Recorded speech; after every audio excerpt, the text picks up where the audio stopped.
The general manager of the Rattlers, Barry Rawlyk, joins us today. Barry, I appreciate the time. Are you out with the club in Ottawa? Or are you back home? Where are you joining us from today?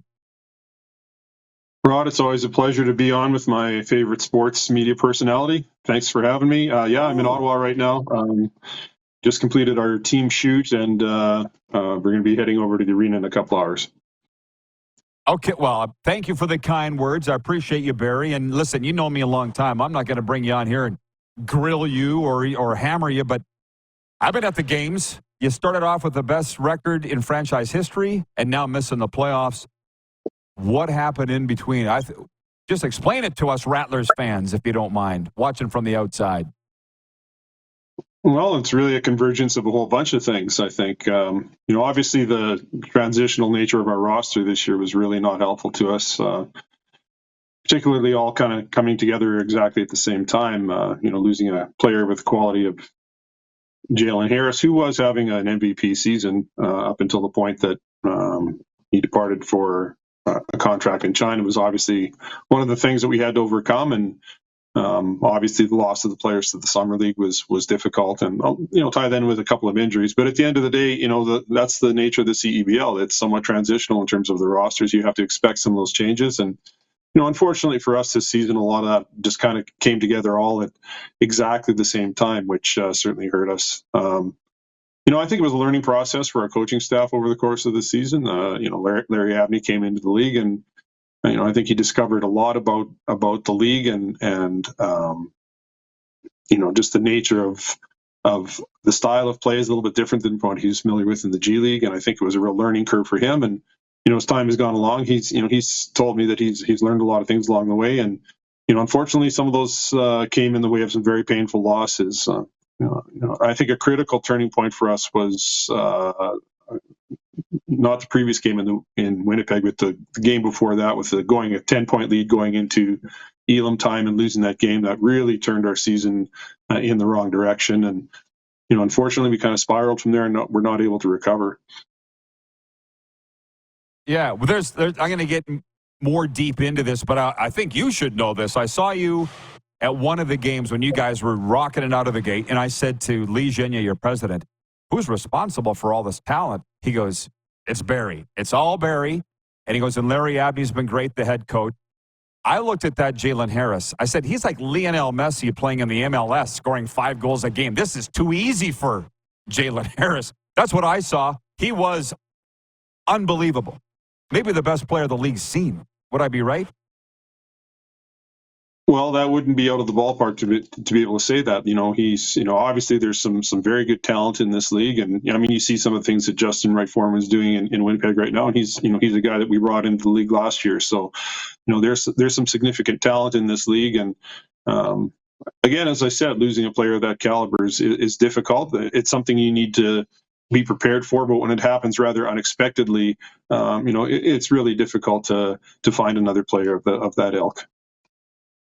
Well, you're in year 6 as a league, and I'm just wondering, I met Richard Petco, the owner of the Sea Lions, at another game, or the River Lions, at another one of your games this year. And are you guys going to have to sit down as a league and say, what are we going to do? Because it looked like this. You saw the positive vibe in the crowd, Barry. Everybody was excited.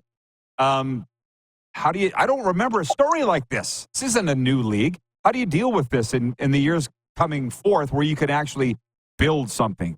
Because I would think it would be very difficult in the landscape right now.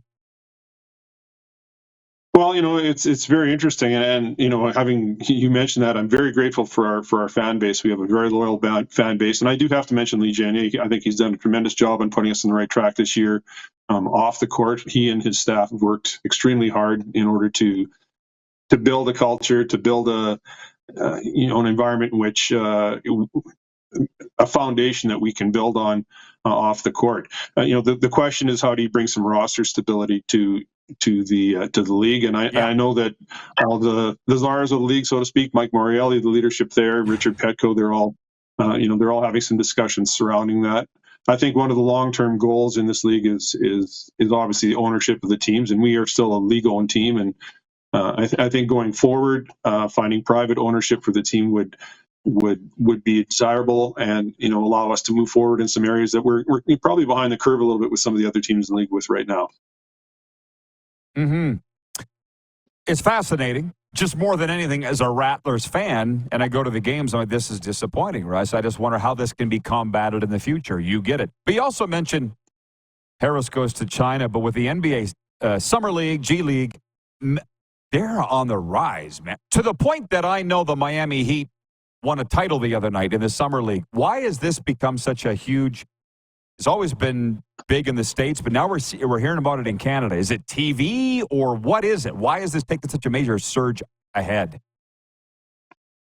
Well, I think you hit the nail on the head. And you're driving in that lane, Rod. The media exposure, the promotion, the sort of the hype that surrounds the summer league is driven by the media, and that's out in the public eye. It gets into the psyche of the public, and I think that's obviously a really important factor. The exposure that you can gain through the media is extremely important, and we offer a very exciting product. You've been at the games. People who come to the games all say the same thing. Wow, that was fantastic. I never realized, everything that's going on here. This is really exciting. I got to come back.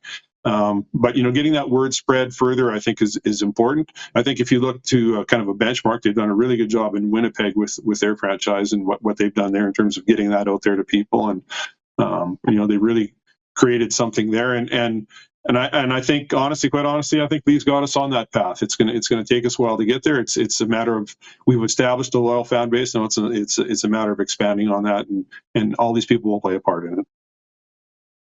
Sorry, Barry, there's a young youth hockey camp in here. The boys just said goodbye to me. They're done for the day. So I didn't want to ignore the young hockey players. Well, I thought you might be waving goodbye to me. I wasn't sure. No, sorry, Barry. No, not at all. Soon, though. It's just funny with Lee because I sat there with him, and for him that's Lee. And you guys won a championship together, so you know what he's like, man. I'm glad to hear you say that all is not lost, because I see the packed barns across the country, and when you're not going to the playoffs, it's sort of it's a sucky feeling to not be in the postseason. It's the groundswell of the league is not going to be stopped, I guess is my point. You got full buildings. You're on national television on 2 networks. So obviously, maybe I'll wind it up with this. It's still going in the right direction. You just need to find a way to hold on to the players a little more. Well, absolutely. That's going to be critical for us going forward. And I know as we go through our exit meetings here, there are a number of critical pieces to our roster that we would like to retain next year. And there's a few pieces we'd like to bring back or add to. And that process is already underway in terms of, looking at some of the talent that's available there. And, it's quite a tricky process because, of course, there's going to be a level of players that are involved in leagues overseas or whatever it may be, NBA camps and opportunities there. So, it's tough to hang on to some of those guys. And I guess on the one side, I look at it as you want to try and get as good a talent as you possibly can, but the risk that goes hand in hand with that is you risk losing some of that to some other leagues. So, that's really the trick in the whole process. And so we're kind of trying to work our way through that, and hopefully we can retain some of the key pieces to our roster this year and move forward with building what we're doing next year. Of course. Well, I don't know if you ever knew my dad was a scout in the NHL for 26 years, so I get the personnel game, and it's a little like trying to fill out a CFL roster. You want good, but not too good, because this guy's going to go to the NFL. Fortunately for them, he's not going in the middle of the season. But, with Elijah Harkless and the guys that you've found, you've done a great job, Barry. I've loved following it. That championship continues to loom. Thanks for the time here. Enjoy Ottawa, one of the greatest cities in the country, and good luck the rest of the way, Barry, finishing out the season. Well, we're sure looking for a win tonight, and again, try and follow that up in Montreal tomorrow. And appreciate your coverage here. And like I said, it's you're an important cog in what we're trying to build in Saskatchewan. So thanks so much. I appreciate that. Thank you, Barry.